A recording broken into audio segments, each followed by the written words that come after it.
Wow, we made it. This is the 10th night of the Spring Goddess Portal. This has been such a special time. So fruitful, so deepening. I really hope that you've given yourself a chance to tap into something during this time, whether it was through these videos, through your own intuitive process, through mantra or restfulness, or something you read that was really inspiring. But this has been really cool from my end. So thank you all for watching, for supporting. I got one more goddess for you, and she is lustrous. She is the beauty, Kamalatmika. Kamal means lotus. She is the lotus-faced goddess, described as having a lotus face and lotus eyes. She is golden in color with 4 arms, and it really depends on the version that the artist has made.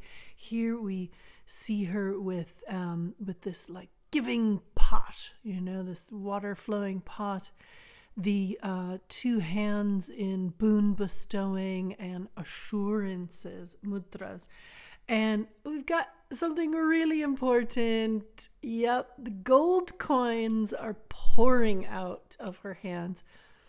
Perhaps you're looking at her imagery and you're thinking, but isn't this Lakshmi, right? Do you remember when we talked about Matangi and her semblances with Ma Saraswati? Similarly, Kamalatmika is often associated with Ma Lakshmi, or she is giving us the boons. She is standing on the lotus flower like a rich pink lotus flower. And something very important to remember is the lotus flower roots itself in the mud. It reaches down through water, it roots itself in the mud, it draws itself above the water, opening in the day, closing at night. The lotus flower, if you think about it, has been present in an 8-petaled lotus has been present in many of our goddesses' yantras. Kamalatmika is often pictured with 4, they'd be like 1, 2, 3, 4 elephants. And the elephants are showering her with water, showering with bounty. The elephants here are representing the matriarchs. Yes. And Kamalatmika brings us to the conclusion of the Dasha Mahavidyas. She's the last one in a descending order, and in an ascending order, she is where we begin. She is of this earth. She is the bounty of the version of the game board that we live in.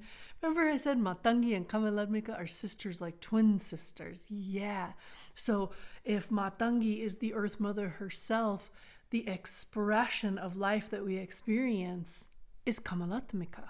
She is the goddess of aesthetics.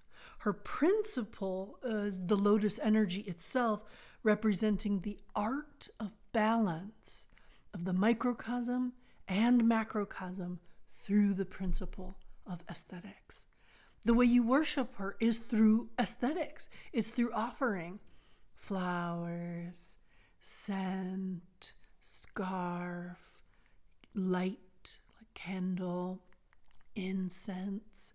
And then if we continue on in the offerings, we offer mind, intellect, and ego, the 8 prakriti. And we will see that the 8 prakriti are also present in her yantra. The outer bhupur of the beautiful radiant green color. The 8-petaled lotus is manifested prakriti. 5 senses, mind, intellect, and ego. This time, the 8 prakriti. These are the sense faculties with which we perceive existence. We see represented in the saffron 6-pointed star.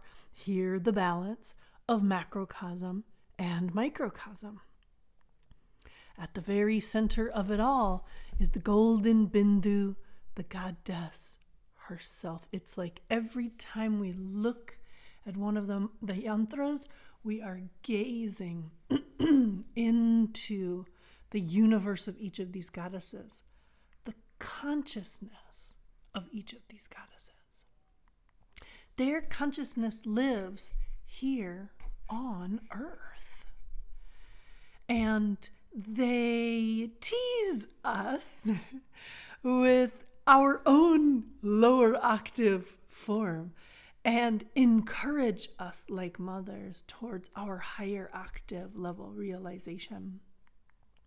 Kamalatmika is the beginning. She's Kriya stage practice, cleansing, disciplining, structure-giving practices. And so we offer our sense faculties themselves. Sight and sound, taste and touch, hearing, mind, intellect, and ego. We worship her through the offering of rituals, through things like yoga, hatha yoga, kriya practice, Yoga Nidra as well. We see Yoga Nidra throughout everybody's practices. If she's where we're starting, the end goal is Kali consciousness, pure consciousness. Like this. The Dasha Mahavidyas are like an endless possibility of teachings. They expand to 10, they reduce to 1. They are a cosmology of the universe, a cosmology of this body. They are aspirational in terms of devotional practice and prayer. They are strong characters, role models for femme consciousness, empowerment masters for 10 stages of practice. They are directional movement. They are archetypal inspirations for us all. They are, I believe, historical people who once upon a time lived and were that badass to be canonized in their forms. They are living, breathing streams of consciousness that we can tap into. And their technology is literally built into our body. The cosmologies of 7s, of 9s, the nadis, chakras, and bindus, the kundalini shakti, the capacity for this mind to realize its true nature as void, its true nature as bodhicitta, vajracitta, the clear mirror consciousness reflecting void. We hold the potential to realize ourselves as God consciousness, to become that, to understand the laws, principles that govern our existence. In the opposite direction, to transcend those laws and to realize the superhuman qualities that reside within us. It wasn't that long ago that the Mahasiddhas themselves walked on this earth, that whole communities were designed in the principles represented in the Dasha Mahavidyas. As we look forward towards our futures, towards their potentials for collective liberation, without a doubt, we have a lot of work to do. And the message of Ma Kamalatmika is we get to enjoy along the way through the aesthetics and artfulness of life, through beauty, through pleasure. It's not for us to deny our desires, but to desire wisely. Point your desires in the direction of the best version of you. Your life lived with purpose, I strongly encourage you a life lived with purpose in service of others, in preservation of our indigenous knowledge and traditions. And there are innumerable ways that we could be inspired by every archetype, every one of these goddesses of the 10 wisdom mothers as we consider our dreaming, our designing of a version of this world where everyone's needs are met, where resources are respected, honored, and conserved, where there is an equal distribution so that everyone's needs can be met, where we design models of community care and decentralized leadership. Even the cultural origins in South Asia of these teachings, there is a version of the past housed in the Guru Shishya Parampara. The teachings passed from guru to student, from guru to disciple in an unbroken chain of samaya. The chain is not breaking at this point in time. The molecules of the chain itself are transforming.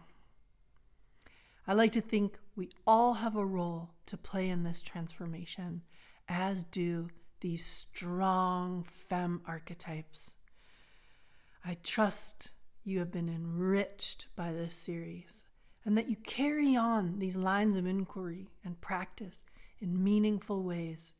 I dedicate these teachings to the lineage gurus, to the ancestors of land and the ancestors of lineage, to the guides and protectors. May I please humbly be forgiven for any mistakes that I have made or any untruths that I have spoken. If I have done so, I do take responsibility for those karmas, as I take responsibility for all of my karmas. They are my choices. They are my desires. I thank each and every one of you for listening, for receiving, and I'll talk to you soon.